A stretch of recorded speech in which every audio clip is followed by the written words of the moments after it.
The next malfunction we're going to talk about is the vertical stovepipe.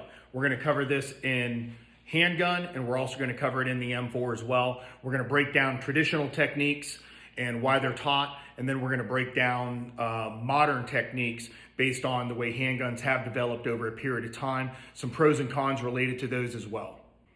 So the first technique that we look at is we simply make it simple.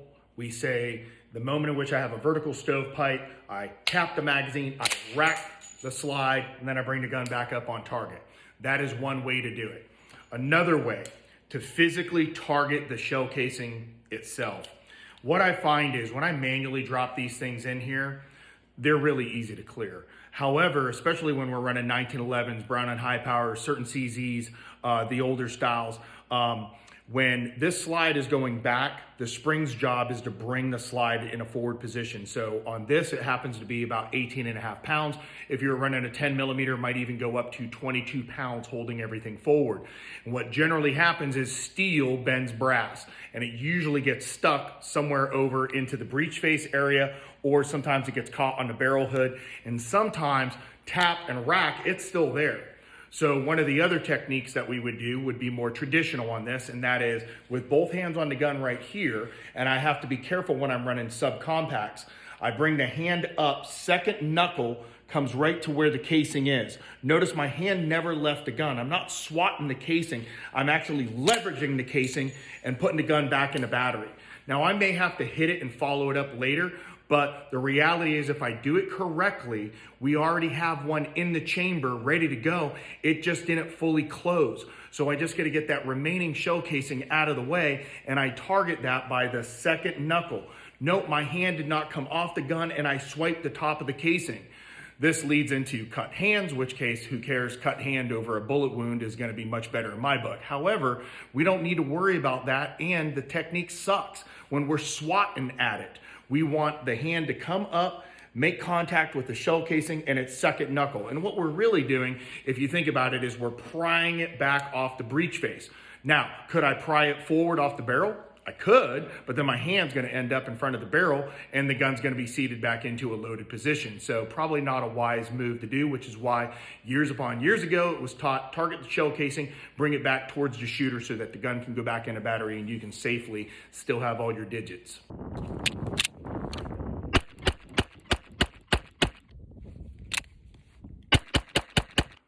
The next thing we're going to talk about is the vertical stovepipe on the M4. Now there's a few different ways to do this. So I'm going to show you the more traditional way, which is sports.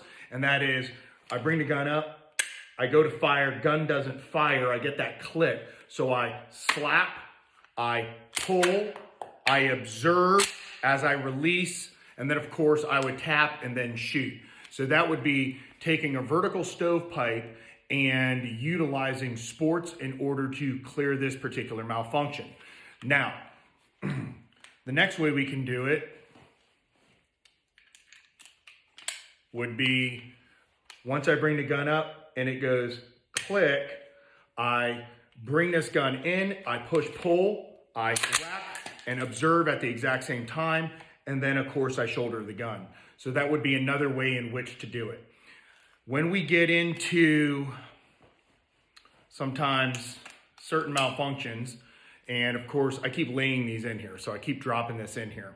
When this happens, typically what we see is that bolt comes back at a high rate of speed and sometimes bends the brass just a little bit around the receiver, or it enlarges, and therefore it becomes more of a challenge of kicking it out. And some of those other techniques that you saw, when we introduce a new round, that round either knocks it out or the opposite's going to happen, which is that round's going to hit it, come back in, and then I'm going to end up having a double feed malfunction. So sort of like a paramedic, I like to treat just the signs and symptoms specifically.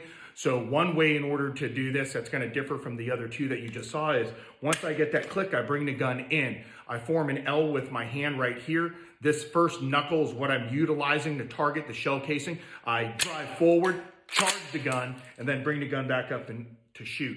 And the reason why I have to charge the gun is don't forget I have to recock the hammer. Now, with that said, if we have an ambidextrous charging handle, okay, I prefer this technique right here.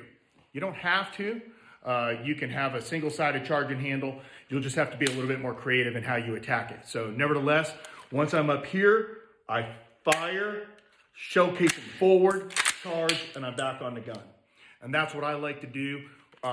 That's the technique that works best for me. So again, just something to think about. Now, if you only had a single-sided charging handle, then technique-wise, I bring the gun up, it goes click, I go forward, side over here, full stroke the gun, back up and shoot. So it can be done without a ambidextrine charging handle. I like these one from Geisley's. You can get a really good purchase on it. They have a maritime one, and then they have an airborne one as well. They work really good for clearing these style of malfunctions.